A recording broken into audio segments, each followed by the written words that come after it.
Part 1. You'll hear two people organising a going-away party for a mutual friend. First, you have some time to look at questions 1 to 4.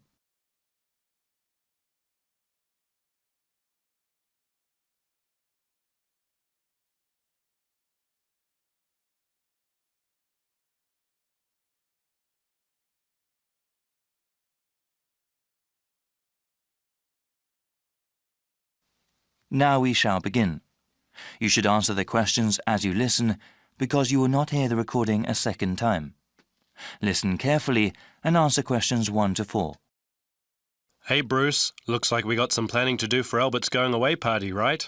There are certainly some things we have to talk about now. Yeah, that's better than doing everything at the last minute. OK, so I can write some notes as we talk. Sure thing. So, when should we have the party? He goes to Thailand on the 26th of August. OK, let's have it on the 24th then. Yes, let me see. That's a Friday. That'd be perfect. Now, where should we have it? At a bar or a club? You know, I think he would like something really intimate, nothing too loud. A restaurant would be good. Maybe the Apple Tree Grill? Great place, sounds good. OK, now we have to think about who to invite. Well, his best friend from college. Sure. And his cousins? Right. Oh yes, his co-workers. Yeah, OK, his co-workers and his boss. Any other people? How about his yoga classmates? He does love yoga, but that might be too many people. I suppose so. I can email and text message the invitations. When should I send them? We should send them out soon, but not too early. How about the 16th of August then? Well, why not give it a few more days? The 13th? All right, I think that's a good time too. Before you hear the rest of the conversation, you have some time to look at questions 5 to 10.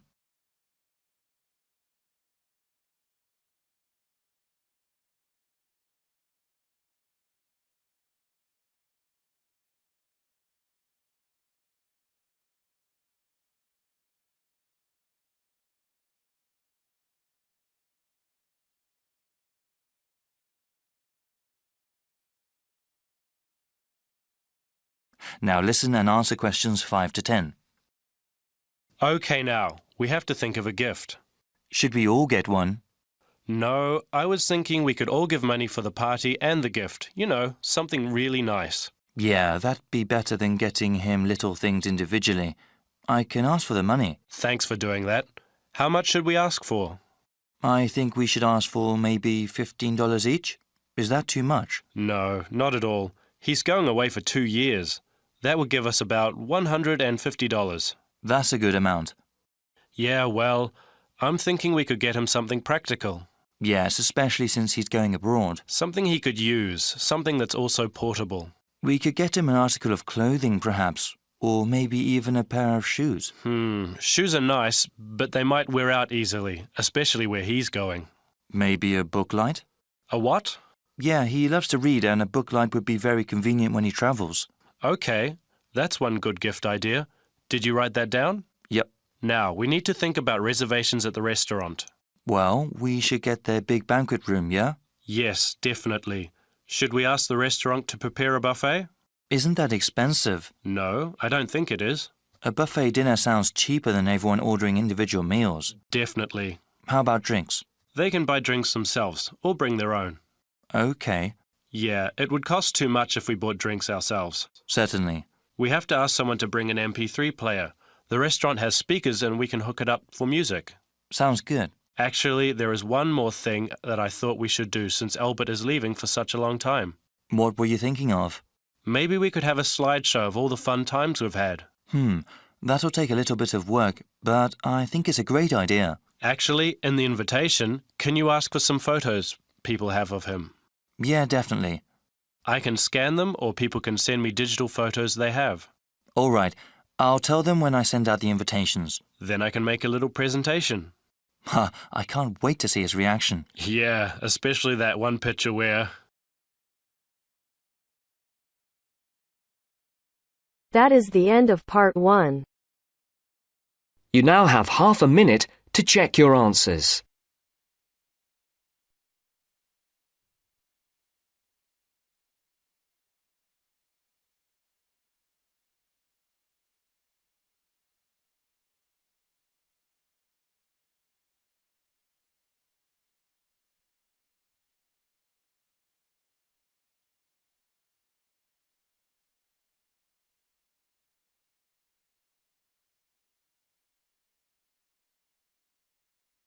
Now turns to part 2.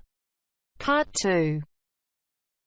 You will hear a speaker talking about saving energy in the home.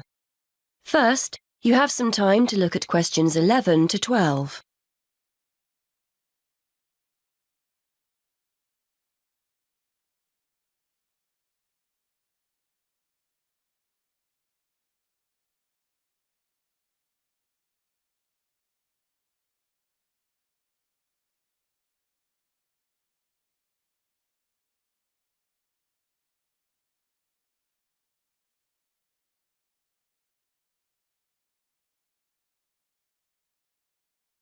Now listen and answer questions 11 to 12. Many thanks for inviting me along to talk about saving energy in the home. This is a key issue for many people who now find themselves on tight budgets. So today I'd like to spend a few minutes going through some simple tips to help keep those energy bills to a minimum. I'll start with some easy, cheap ideas before talking about more major solutions later. I think we're all aware of the importance of insulating our homes, and although I'd advise you to get it done, I appreciate it can sometimes be inconvenient to have building work carried out. And though they're growing in popularity, having solar panels installed on the roof isn't a cheap enough option for many of us to consider seriously. So what other steps can we take? Well, most people will make a point of turning the heating down when temperatures outside rise, but they ignore other equally useful ways of saving energy when they're making dinner or doing their weekly laundry. Before you hear the rest of the talk, you have some time to look at questions 13 to 20.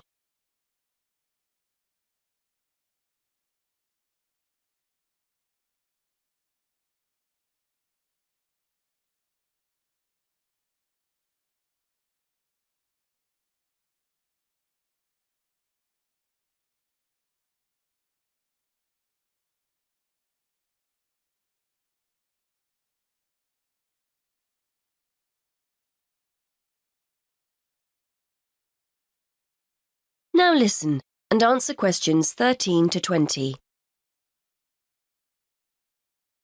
If you're living in a relatively new apartment or house, you're probably blessed with a cosy, draft-free living space. But for those of us in older properties, the chances are there are gaps all over the place where cold air is getting in. Walk around your home and place the back of your hand around window frames. Can you feel cold air coming in from outside? Get down on your knees at the doors. Is there a draft at floor level? Fix these drafts with some cheap draft excluders and savings in heating bills will begin straight away. And are you using the latest energy-saving light bulbs? I'm not recommending you go around your entire property throwing out older ones and replacing them all immediately. But next time a bulb goes, make sure you buy an energy-efficient alternative. And what about heating? If you have radiators in every room, do you need them all switched on throughout the day? If they're on timers, set them efficiently. Then there's the laptop or your TV. Do you leave them switched on overnight or on standby? Don't waste money. Turn them off. And that goes for lights as well. You'd be surprised how many people leave them on when they go out. There are also guaranteed savings to be made in the kitchen. I'm always telling my husband not to overfill the kettle when he makes a cup of tea. Why boil more water than you actually need? When you consider how many times that kettle gets used every day, you'll appreciate just how much electricity can be saved by boiling what you need and no more. And the next time you're cooking pasta or potatoes, keep a lid on the pot. The water will boil much more quickly than if you leave it off. And if you've bought yourself a pressure cooker or steamer and it's sitting in the cupboard never being used, get it out. They're much more efficient than pots and pans. Now, the refrigerator and freezer. If the fridge is next to the cooker, it's having to work harder to stay cold. But as I'm giving cheap, easy solutions here, a kitchen redesign might be out of the question. Still, there are other energy-saving steps you can take. Keep an eye on the temperature control. We often forget to turn it down in the colder winter months when a high setting is unnecessary. Also, remember to defrost the freezer frequently and try not to overfill it, as this isn't the most efficient way of using it. The washing machine is another potential money saver. A lot of people wash at 40 degrees Celsius, but it's often okay to drop the temperature down to 30 degrees Celsius with similar results. And remember to either wash full loads or select the half load programme. Again, a surprising number of people forget to do this. And is it really necessary to dry your clothes in a tumble dryer? If you have a garden or a yard, hang them outside. Or if you're drying them inside, get yourself a cheap clothes rail rather than hanging things over radiators, which robs you of valuable heat. Now, let's turn to some of the help our local council is offering to householders to save energy. That is the end of part 2. You now have half a minute to check your answers.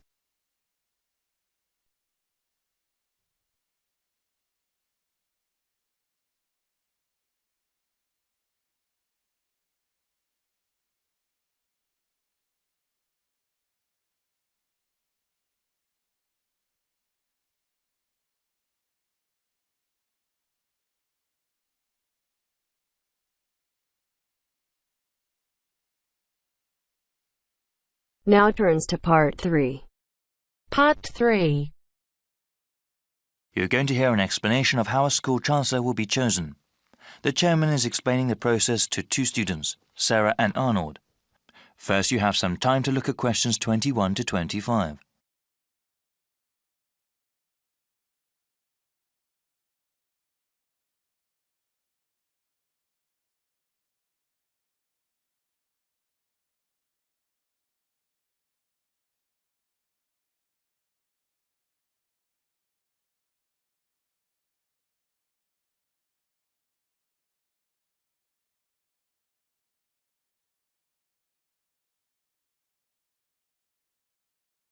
Now listen carefully and answer questions 21 to 25. Good evening, everyone. I hope you've both taken a look at the documents given to you. As student members of the University Chancellor Selection Committee, you will help to select a new chancellor for our university. This person will be responsible for the operations, academics, and budget of the university. Today, I want us to talk about getting feedback from other students and about the selection process.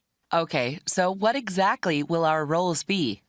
You both are full members of the committee representing the interests of the student body. When we go over the applicants for Chancellor, your votes will count the same as other committee members.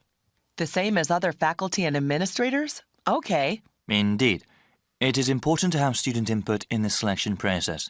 That will be part of your duties as committee members, to talk to the student body and get a feeling for what they want in a new Chancellor. You will report back to me, the committee chairman, and then talk to the rest of the committee. I suggest that you contact the student newspaper and ask them to do some sort of survey. You both can also talk to the heads of various student organisations and gauge their opinions. All right, what sort of questions should we ask? Well, if you know of any issues important to the student body as a whole, you can ask them about that. I know that there was a recent increase in student fees. Since the Chancellor is in charge of the budget process, he or she will certainly be involved with that. But that is one topic that everyone can be asked about. A question about financial issues? Okay.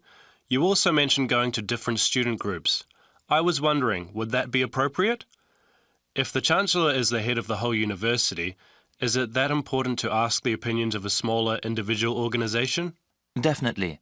They may be smaller organisations, but they often represent a wide number of students. It would be in the best interests of the school to have a chancellor that understands the needs of not just the community as a whole, but of the different parts that make up that whole. I see. I guess it would be best to contact the leadership group of each club and group. Yes, actually, that would probably be the most efficient way to get their opinion. Before you hear the rest of the explanation, you have some time to look at questions 26 to 30.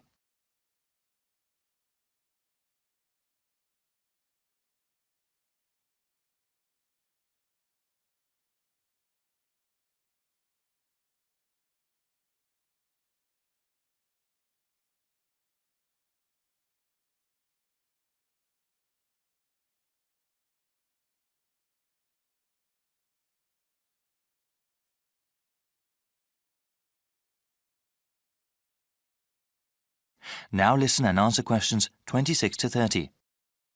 After you get a feel for what the student body thinks, I would like you to create a report for me. As chairman, I am responsible for making sure the different views of the students, faculty, and the administration are heard. So what happens after we submit our report to the rest of the committee? We'll start with the rest of the selection procedures. We have an open process, meaning anyone who wants to can apply to be Chancellor. That way, we will have the widest available pool to choose from. Of course, the first step will be to narrow down the field of applicants. Looking at their background and work experience, we will end up with 15 candidates. There will be further background checks on the remaining candidates. These checks include talking to the references a candidate has listed, as well as asking about them at any previous institution they may have worked at. This is quite a rigorous process, isn't it? It has to be. The Chancellor represents the university, so we need the best qualified person. After the background checks, we will contact candidates and ask them to come in for an interview before the committee. I remember hearing that we'll also be sitting in on those interviews. It'll be difficult to think of good questions to ask all those candidates. Well, I think the committee as a whole will do that. Okay. That sounds like the best way. Yes, it's quite a rigorous interview process. Each candidate will have to come in a second time. The final 5 candidates will then be asked to come in a third time and actually interact with some of the community members here. After the committee chooses the finalist, that one name will be sent to the Board of Trustees to be approved. They will also go over the candidate's material before having an up or down vote on him or her. Then that person becomes the Chancellor of the university? It is good to have so many people working together on this. I'm sure we'll find a great Chancellor. Yes, actually there are many interesting stories about past selection committees. That is the end of part 3. You now have half a minute to check your answers.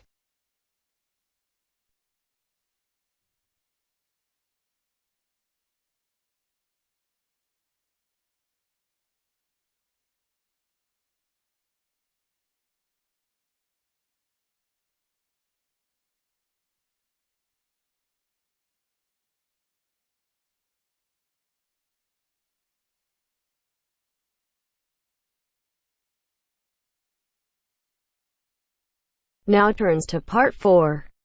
Part 4. You are going to hear a lecturer giving a talk on a type of fundraising for business called crowdfunding. First, you have some time to look at questions 31 to 40.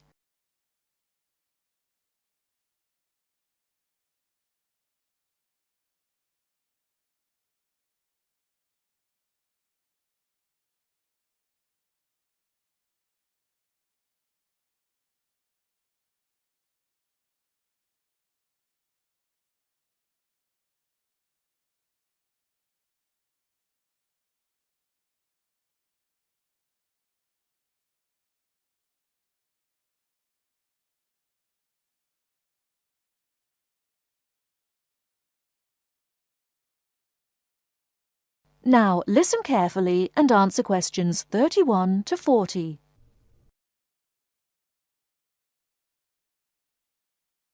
Good morning, everyone. Today we're continuing our look at funding opportunities for small startup businesses. The emergence of social media has given companies the ability to connect with fans and potential customers directly. On the back of the growth in social media, a model of raising finance has emerged known as crowdfunding. This revolutionary way of raising finance began with micro-lending in the 90s. More recently, an equity-based model has emerged that allows people to invest directly in a new company. We're going to examine this in more detail later, but let's turn first to a third model, which I'll term a fan-based model. With this model of crowdfunding, individuals are encouraged to give an amount of money to support the launch of a project or initiative without the promise of any financial return. Instead, there's a reward for donating. This contrasts with the micro-lending model, which would require a return on investment, and the equity-based scheme, which may offer shares. Crowdfunding portals or websites allow the business concerned to present the initiative along with the financial target required. There's a fixed time limit for fundraising, and if the target amount is reached, all donations are paid to the company or individual. Whether it's an author planning to write a new book, an independent film company looking to make a new film, or a technology company with an idea for an app, the person or company needing funding would turn to its fan base for support. This is managed through one of the many crowdfunding online portals that have emerged. Of course, a fan or supporter of a particular initiative is likely to give money anyway. But donation-based crowdfunding will often make donating even more attractive by offering a rewards-based incentive scheme. Let's take a film company, for example, that needs funding for a new film. For a small set donation, the donor might be offered a free ticket to the premiere or a DVD of the film. A larger set donation might be rewarded by the chance to attend a launch event when the film goes live. Those people who make bigger donations could even be offered the chance to meet the cast of the film, whilst the highest level donation could see the person's name mentioned in the film credits.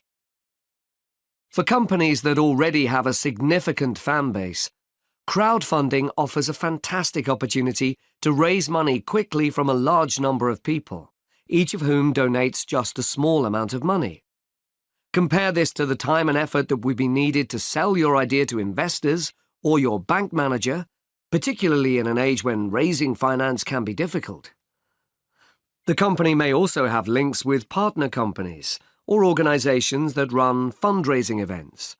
In this case, you can significantly increase participation by working with these organizations to promote your crowdfunding project. Another significant advantage is that you can reach out to your fan base for feedback on the project while it's being developed, thus making the final product more appealing. Crowdfunding enables you to raise awareness of the product at an early stage, thus increasing the potential for sales. With so many people behind you, it can also act as a great incentive to get the best possible product out on time and on budget. However, there are disadvantages to bear in mind. The model can be described as all or nothing. If you don't reach the monetary target required in the agreed time, all promises of donations are cancelled and no money is paid, leaving you back at square one. Should this happen, or still worse, you receive the funding but are unable to come up with the product, not only will your fans end up disappointed, but the portal will record the fact that you failed to reach your target, or that the initiative failed.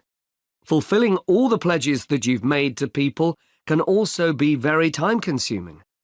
For example, remembering to send out copies of books or free cinema tickets can sometimes be forgotten in the excitement and frenzy of launching your product. People sometimes forget to factor in the cost of rewards when calculating profit margins. But these can be significant. And finally, if you have a small fan base, for example, you're a new company or have a small social media footprint, raising awareness of your initiative will be challenging. These drawbacks aside, donation-based crowdfunding is a wonderful opportunity for individuals or small startups to raise funds for that exciting new project whilst reaching out and connecting to the people who are most likely to support and promote your work for you. That is the end of part 4. You now have half a minute to check your answers.